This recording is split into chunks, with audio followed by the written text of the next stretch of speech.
Hello বন্ধুগণ, আমি সাধনা আরও একটা ঝাঁকানাকা রেসিপিতে তোমাদের সবাইকে সুস্বাগতম। তো বন্ধুগণ, আজকে আমি মাত্র দুটো ডিম আর একটা সেদ্ধ আলু দিয়ে দুপুরে লাঞ্চের জন্য অথবা রাতে ডিনারের জন্য ভীষণ সহজ আর টেস্টি একটা রেসিপি শেয়ার করছি। এই রেসিপিটা একবার বানালে এই রেসিপিটার প্রেমে পড়ে যাবে, এতটাই টেস্টি খেতে হয়। রোজ রোজ একঘেয়েমি ডিমের ঝোল খেতে যখন আর ভালো লাগবে না, তখন এই রেসিপিটা একবার হলেও বানিয়ে দেখতে পারো। বানানো যেমন সোজা, খেতে হয় দুর্দান্ত। তো চলো আর দেরি না করে রেসিপিটা দেখে নেওয়া যাক। দারুণ স্বাদের এই ডিমের রেসিপিটি বানাতে এখানে আমি নিয়েছি মাত্র দুটো ডিম। তো এখানে আমি দুটো ডিম নিয়েছি, তোমরা চাইলে কিন্তু দুটো, তিনটে, চারটে, পাঁচটা, মানে যত বেশি ডিম নেবে এই রান্নাটা খেতে কিন্তু ততটাই টেস্টি হবে। এইবার এই ডিমগুলোকে একটু ঢিসুম ঢিসুম করে ভেঙে নিতে হবে। তো একটা চামচ দিয়ে খুব সুন্দর করে ডিম দুটোকে একদম ঢিসুম ঢিসুম করে ভেঙে একটা প্লেটের মধ্যে আমি নিয়ে নিলাম। আর ডিম দুটো দেখো কত সুন্দর একদম ঝিকিমিকি ঝিকিমিকি করছে। এই ঝিকিমিকি ডিমের মধ্যে দিয়ে দিতে হবে একটা সেদ্ধ আলু। তো একটা বড় সাইজের আলুকে আমি এইভাবে দুভাগ করে সেদ্ধ করে রেখেছিলাম। সেদ্ধ আলুটাকে একটা গ্রেটার দিয়ে খুব সুন্দর করে একদম ঝাঁকানাকা ঝাঁকানাকা করে গ্রেট করে নিতে হবে।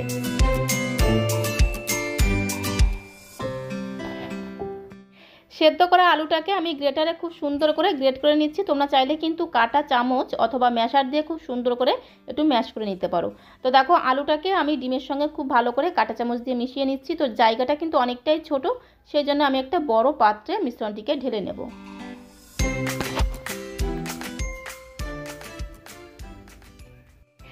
ডিমের এই মিশ্রণটিকে একটা বড় বোলের মধ্যে আমি ঢেলে নিলাম। তারপরে একটা কাঁটা চামচ দিয়ে খুব সুন্দর করে একদম ঘটনাটা করে এটাকে মিশিয়ে নিতে হবে। তো আমি কাঁটা চামচ দিয়ে মেশালাম, তোমরা চাইলে কিন্তু কোনো হ্যান্ড উইস্কার দিয়েও এটাকে খুব ভালো করে মিশিয়ে নেবে। লক্ষ্য রাখবে যেন এর মধ্যে কোনো বড় দলাভাব না থাকে। এবার আমি এর মধ্যে স্বাদ অনুসারে সামান্য একটু লবণ দিয়ে দিলাম, আর দিয়ে দিলাম মাত্র 2 চিমটির মতো হলুদ। আর আমি এর মধ্যে দিয়ে দিচ্ছি একটা মিডিয়াম সাইজের পেঁয়াজ। পেঁয়াজটাকে খুব সুন্দর করে একদম ঝিরিমিরি করে কুচিয়ে রেখেছিলাম, সেই ঝিরিমিরি পেঁয়াজটা দিয়ে দিলাম।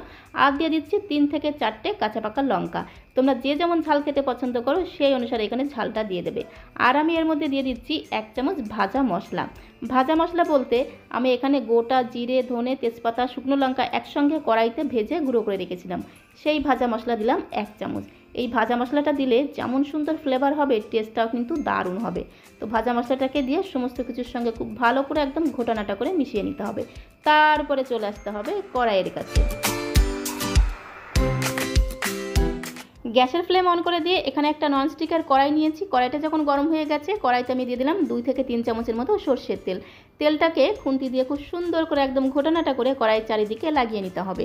তারপরে ডিমের মিশ্রণটিকে কড়াইয়ের মধ্যে দিয়ে দিতে হবে। আর একটা খুন্তি দিয়ে ডিমের এই মিশ্রণটাকে এইভাবে একটু স্প্রেড করে দিতে হবে, যাতে অমলেটটা একটু বড় হয়। আর এই অমলেটটা খুব বেশি মোটাও হবে না, আবার খুব বেশি পাতলাও হবে না, তোমরা দেখলে পরে বুঝতে পারবে। তো দেখো খুন্তি দিয়ে খুব ভালো করে ডিমের মিশ্রণটিকে একটু স্প্রেড করে দিলাম। তারপরে ধামাচাপা দিয়ে রাখতে হবে, মানে গ্যাসের ফ্লেম একদম লোতে রেখে 2 থেকে 3 মিনিট এইভাবে ধামাচাপা দিয়ে রাখতে হবে, মানে ঢাকনা বন্ধ করে ডিমের অমলেটটাকে একটা পিঠ হতে দিতে হবে। তো এখন আমি তোমাদের 2 থেকে 3 মিনিট পরে দেখাচ্ছি। দেখো ডিমের অমলেটটা কিন্তু একটা পিঠ খুব ভালোভাবে ভাজা হয়ে গেছে, বাকি পিঠটাকেও আমাদের একটু ভেজে নিতে হবে। তো বন্ধুগণ, এত বড় একটা অমলেট উল্টাতে গিয়ে যদি ভেঙে যায়, সেই জন্য আমি থালার মধ্যে এইভাবে উল্টো করে দিলাম। তারপরে বাকি পিঠটাকেও এইভাবে কিন্তু ভেজে নিতে হবে। গ্যাসের ফ্লেম একদম লোতে রেখে ঠিক একই রকমভাবে ধামাচাপা দিয়ে রাখতে হবে, মানে ঢাকনা বন্ধ করে 2 থেকে 3 মিনিট বাকি পিঠটাকেও একটু ভেজে নিতে হবে। ডিমের অমলেট কিন্তু একদমই রেডি হয়ে গেছে, বাকি পিঠটাও খুব ভালোভাবে ভাজা হয়ে গেছে। এবারে খুব সাবধানে ডিমের এই অমলেটটাকে একটি থালার মধ্যে আমরা ঢেলে নেব।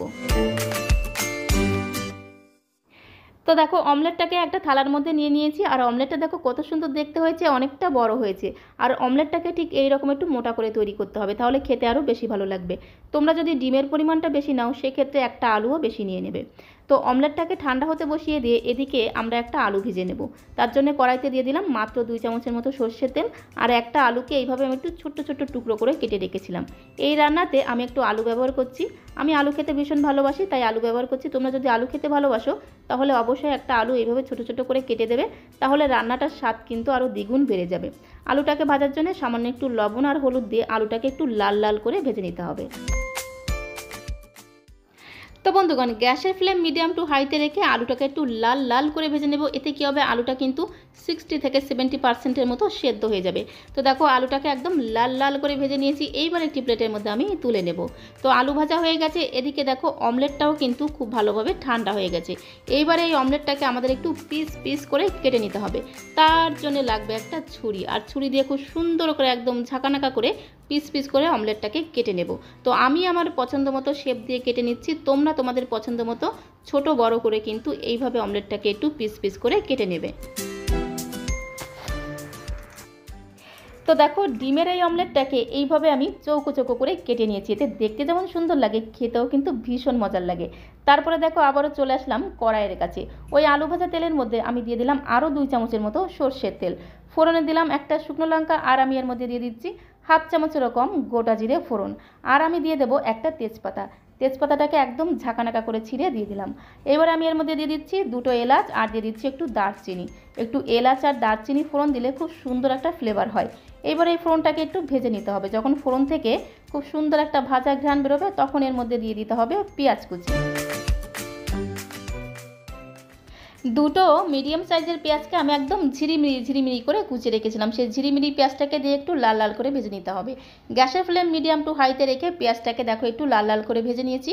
এইবারে আমি এর মধ্যে দিয়ে দিলাম 1 চামচ আদা রসুন বাটা। আদা আর রসুন একসঙ্গে আমি বেটে রেখেছিলাম, তো 1 চামচ দিয়ে দিলাম আদা রসুন বাটা।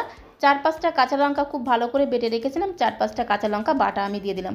তোমরা যদি শুকনো লঙ্কার গুঁড়ো খেতে পছন্দ করো, এখানে কিন্তু লঙ্কার গুঁড়োও দিতে পারো, তাতে কোনো সমস্যা নেই। আদা রসুন কাঁচা লঙ্কাটাকে খুব ভালো করে ভেজে নিয়েছি। যখন আদা রসুনের কাঁচা গন্ধ চলে গেছে তখন আমি এর মধ্যে দিয়ে দিলাম একটা টমেটো পেস্ট। টমেটোটাকে খুব ভালো করে পেস্ট করে রেখেছিলাম, তো একটা টমেটো পেস্ট দিয়ে দিলাম। দিয়ে দিচ্ছি স্বাদ অনুসারে লবণ, পরিমাণ মতো হলুদ গুঁড়ো, আর দেখো দিয়ে দিচ্ছি 1 চামচের 5 ভাগের 1 ভাগ জিরের গুঁড়ো, 1 চামচের 5 ভাগের 1 ভাগ ধনিয়া গুঁড়ো। একদম অল্প পরিমাণে মশলা আমি দিচ্ছি। আর আমি দিয়ে দিচ্ছি কাশ্মীরি লাল লঙ্কার গুঁড়ো। কাশ্মীরি লাল লঙ্কার গুঁড়োটা আমি কালারের জন্য দিলাম। মশলা ধোয়া বাটি ধুয়ে একটু জল দিয়ে দিলাম। তারপরে মশলাটাকে খুব ভালো করে কষিয়ে নেব। মশলা কষানোর সময় একটু জল দিয়ে মশলাটাকে কষালে স্বাদটা কিন্তু দ্বিগুণ বেড়ে যায়। তো খুব ভালো করে দেখো মশলাটাকে কষিয়ে নিতে হবে। তার আগে এর মধ্যে দিয়ে দেবো ভেজে রাখা আলুগুলোকে। তো ভাজা আলুগুলোকে দিয়ে এবার মশলাটাকে খুব ভালো করে কষিয়ে নিতে হবে। গ্যাসের ফ্লেম মিডিয়াম টু লোয়ে রেখে মোটামুটি 2 থেকে 3 মিনিট সময় ধরে মশলাটাকে খুব ভালো করে কষিয়ে নিতে হবে। মশলাটাকে আমি 2 থেকে 3 মিনিট খুব ভালো করে কষিয়ে নিয়েছি। আর মশলা থেকে দেখো কি সুন্দর তেল ছাড়তে শুরু করেছে। এবারে খুন্তি দিয়ে আবারও খুব সুন্দর করে একদম ঘোটানাটা করে মিশিয়ে নিতে হবে। এইবারে আমি এর মধ্যে দিয়ে দিচ্ছি স্বাদ অনুসারে হাফ চামচের মতো চিনি। একটু চিনি দিলে কিন্তু স্বাদটা দ্বিগুণ বেড়ে যাবে। তো চিনিটাকে দিয়ে আবারও খুব ভালো করে একটু ঘোটানাটা করে মিশিয়ে নিতে হবে। তারপরে এর মধ্যে দিয়ে দেবো পরিমাণ মতো জল। অবশ্যই কিন্তু গরম জল অ্যাড করতে হবে। আগে থেকে আমি জলটাকে গরম করে রেখেছিলাম, পরিমাণ মতো গরম জল অ্যাড করে দিতে হবে। যেহেতু অমলেটের ঝোল, অমলেট কিন্তু অনেকটা ঝোল টেনে নেবে, সেই আন্দাজে কিন্তু জলটা এখানে অ্যাড করতে হবে। তো পরিমাণ মতো জল দিয়ে ধামাচাপা দিতে হবে। ধামাচাপা দিয়ে অপেক্ষা করতে হবে ঝোলটা ফুটে ওঠার জন্যে। তো দেখো ঝোলটা কিন্তু ফুটে উঠেছে, ঢাকনাটা তুলে নিলাম। এবারে খুন্তি দিয়ে আবারও খুব ভালো করে একদম ঘোটানাটা করে মিশিয়ে নিয়ে এইবারে এই ঝোলের মধ্যে দিয়ে দেবো ভেজে রাখা অমলেটগুলোকে। এই অমলেটগুলো এইভাবে খেতেও কিন্তু দারুণ লাগে। তো কেটে রাখা সমস্ত অমলেটের পিসগুলো ঝোলের মধ্যে দিয়ে দিলাম। তারপরে খুব ভালো করে ঝোলের সঙ্গে একটু খুন্তি দিয়ে ঘোটানাটা করে মিশিয়ে নিতে হবে। খুব ভালো করে মেশানো হয়ে গেলে আবারও ধামাচাপা দিতে হবে, মানে ঢাকনা বন্ধ করে আরও 4 থেকে 5 মিনিট ঝোলটাকে রান্না করে নিতে হবে। তো দেখো ধামাচাপা দিয়ে দিলাম। তারপরে গ্যাসের ফ্লেম মিডিয়াম টু লোয়ে রেখে আরও 4 থেকে 5 মিনিট আমি ঝোলটাকে রান্না করে নেব।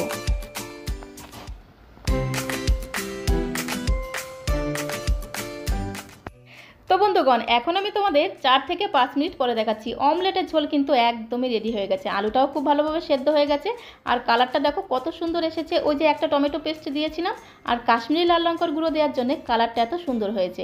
এবারে নামানোর আগে এর মধ্যে দিয়ে দিলাম সামান্য একটু গরম মশলার গুঁড়ো। গরম মশলার গুঁড়ো একদম অল্প করে দেবে, তবেই কিন্তু খেতে ভালো লাগবে। একদম সামান্য একটু গরম মশলার গুঁড়ো দিয়ে খুব ভালো করে নেড়েচেড়ে একটু মিশিয়ে নিলাম। তারপরে গ্যাসের ফ্লেম বন্ধ করে দিলাম। গ্যাসের ফ্লেম বন্ধ করে দিয়ে ধামাচাপা দিয়ে রাখতে হবে, মানে ঢাকনা বন্ধ করে 1 মিনিটের জন্য স্ট্যান্ডিং টাইমে রেখে দিতে হবে। 1 মিনিট হয়ে গেছে। এবারে ডিমের এই ঝোলটাকে একটি প্লেটের মধ্যে আমি সার্ভ করে নেব। তো বন্ধুগণ, ডিমের এই ঝোলটা গরম গরম ভাত, রুটি, পরোটা সব কিছুর সঙ্গে খেতে দুর্দান্ত লাগে। মাত্র 2টো ডিম আর একটা সেদ্ধ আলু দিয়ে পুরো পরিবারের জন্য দারুণ স্বাদের এই রেসিপিটা একবার হলেও বানিয়ে দেখতে পারো। বানানো যেমন সোজা, খেতে হয় দুর্দান্ত। একবার বানালে এই রেসিপিটির প্রেমে পড়ে যাবে, এতটাই টেস্টি খেতে হয়। তো বন্ধুগণ, আজকের এই সহজ সুন্দর ডিমের রেসিপিটা তোমাদের কাছে কেমন লাগলো কমেন্ট বক্সে অবশ্যই লিখে জানিও। ভালো লাগলে আমার চ্যানেলটিকে একটি লাইক আর শেয়ার করে দেওয়ার অনুরোধ রইল। আমার চ্যানেলে যদি কোনো নতুন বন্ধু এসে থাকো, প্লিজ আমার চ্যানেলটিকে লাইক করে রেখো, যাতে যখন এরকম সুন্দর সুন্দর ভিডিও আপলোড করব সঙ্গে সঙ্গে নোটিফিকেশন আগে তোমার কাছে পৌঁছে যায়। তো আজকের মতো এই পর্যন্ত। সবাইকে অসংখ্য ধন্যবাদ।